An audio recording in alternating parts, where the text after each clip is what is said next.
যে কোনো অনুষ্ঠানে শেষ পাতে একটু যদি এরকম মিষ্টি দই হয় তাহলে তো খাওয়াটা একেবারে জমে ক্ষীর হয়ে যায়। নমস্কার বন্ধুরা, ওয়েলকাম টু কুকিং উইথ ইচ্ছে।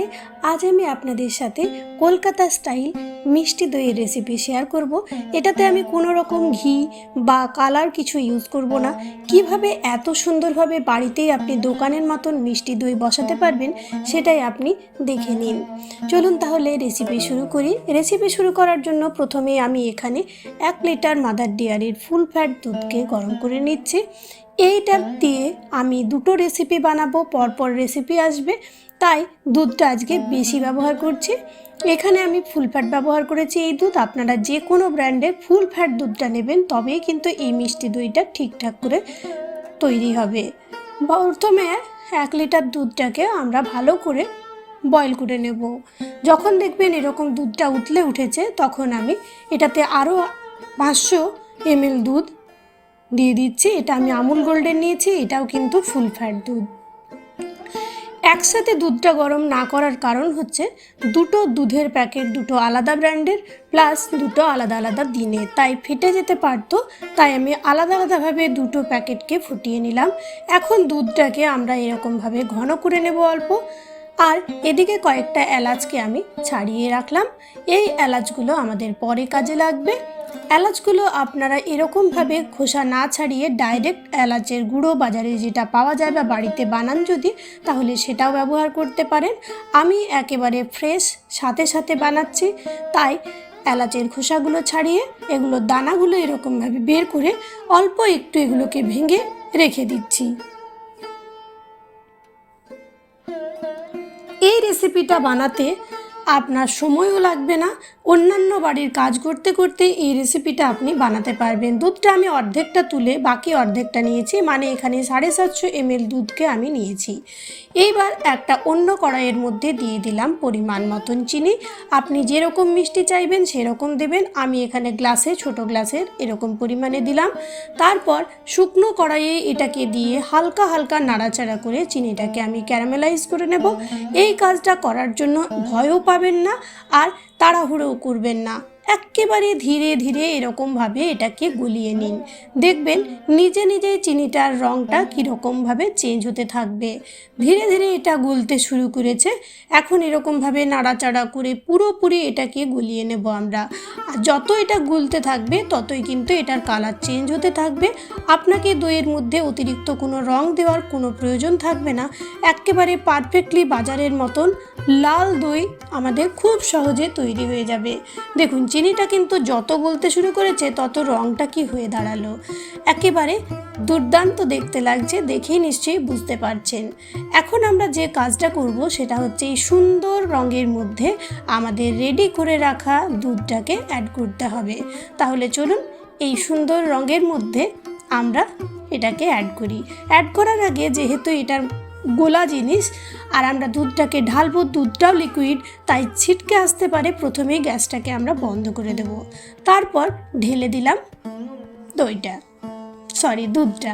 দুধটা ঢেলে এখন যেহেতু আমাদের খুন্তির মধ্যে লেগে আছে, তাই এটাকে নেড়ে চেড়ে আমরা অল্প সময় ভালো করে এরকমভাবে এটাকে মিশিয়ে নেব, যাতে খুন্তির মধ্যে লেগে থাকা আমাদের এই চিনিটাও দুধের মধ্যে অ্যাড হয়ে যায়। তাই আমি আঁচটাকে পরে জ্বালিয়ে এটাকে মোটামুটি 3-4 মিনিট মিডিয়াম টু লো ফ্লেমে ফুটিয়ে নেব।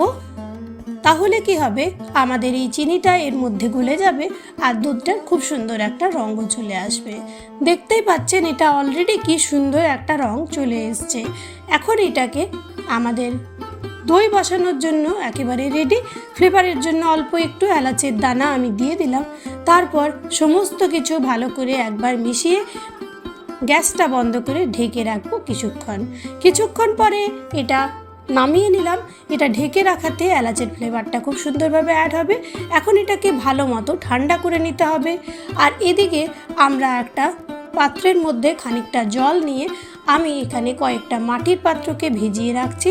অলরেডি এটার মধ্যে আমার ফিরনির রেসিপি আপনারা দেখে নিয়েছেন নিশ্চয়ই। ফিরনির রেসিপির জন্য এগুলো ভিজিয়েছিলাম। তার সাথে আমি দই বসানোর জন্য একটা এরকম মাটির ভাঁড় নিয়ে এসেছিলাম, সেটাকেও বসিয়ে দিলাম। যেহেতু নতুন মাটির পাত্রে আমি বসাবো, তাই এগুলোকে এরকমভাবে জলে ভিজিয়ে রাখতে হবে, নাহলে দুধটা অতিরিক্ত টানবে, আমরা যে কাজটা করতে চাইছি সেটা পারফেক্টলি হবে না। এটাকে ভিজিয়ে আমি 15-20 মিনিট রাখবো, যতক্ষণে দুধটা আমাদের ঠান্ডা হচ্ছে। তাই ভালো করে ভিজিয়ে এটা যখন 15-20 মিনিট পরে দেখবেন যে পুরোপুরি ভিজে গেছে, তখন এগুলোকে তুলে নিতে হবে। তারপর এগুলোকে একেবারে শুকনো করে নিতে হবে। শুকনো হয়ে যাওয়ার পর এখন আমরা চলে এসেছি দই বসানোর জন্য। তো দেখুন দুধটা কীরকমভাবে ঘন হয়ে গেছে। একটু ভালো করে নেড়ে চেড়ে মুথে নিতে হবে, যাতে দুধের মধ্যে এই যে দানা দানা ব্যাপারটা আছে সেটা না থাকে। তারপর আমরা এখন দুধটাকে এটার মধ্যে ঢেলে দিচ্ছি। দেখুন এরকমভাবে ঢেলে পুরো দুধটাকে এর মধ্যে আমি ঢেলে দিলাম। যতটা আমাদের লাগবে ততটাই আপনি এখানে ঢেলে দিন। আর দেখতেই পাচ্ছেন একেবারে কি সুন্দর রঙটা আমাদের দুধের অ্যাড হয়ে গেছে। এখন দই যেহেতু বসাতে হবে, তাই দইয়ের অল্প পরিমাণ দই, বাড়িতে বসানো দই আপনি নিয়ে নিতে পারেন, বাজার চলতি দই আপনি নিতে পারেন। আমি এখানে বড় চামচের 3 চামচ দই দিয়েছি। তারপর ভালো করে মিশিয়ে নেব। তারপর এটাকে আমি ঢেকে রাখবো। যেহেতু সেদিন একটু গরম ভাব ছিল, খুব বেশিক্ষণ এটাকে আমাদের ঢাকা দেওয়ার প্রয়োজন ছিল না। 10 ঘন্টাতেই আমার দইটা রেডি হয়েছে। তবে যদি ঠান্ডা থাকে সেক্ষেত্রে 2 থেকে 3 দিনও লাগতে পারে। একেবারে ভয় পাবেন না, শুধু ভালো করে এটাকে ঢাকনা দিয়ে ঢেকে রাখবেন। আর সেরকমভাবেও যদি দইটা না বসে, একটা মাটির পাত্রটাকে আপনি একটা কাজ করুন, কাপড় দিয়ে ঢেকে দিন। আশা করি এই মিষ্টি দইয়ের রেসিপি আপনাদের ভালো লেগেছে। ভালো লাগলে লাইক, শেয়ার, সাবস্ক্রাইব করে সাথেই থাকবেন। ধন্যবাদ ভিডিওটা ফুল ওয়াচ করার জন্য।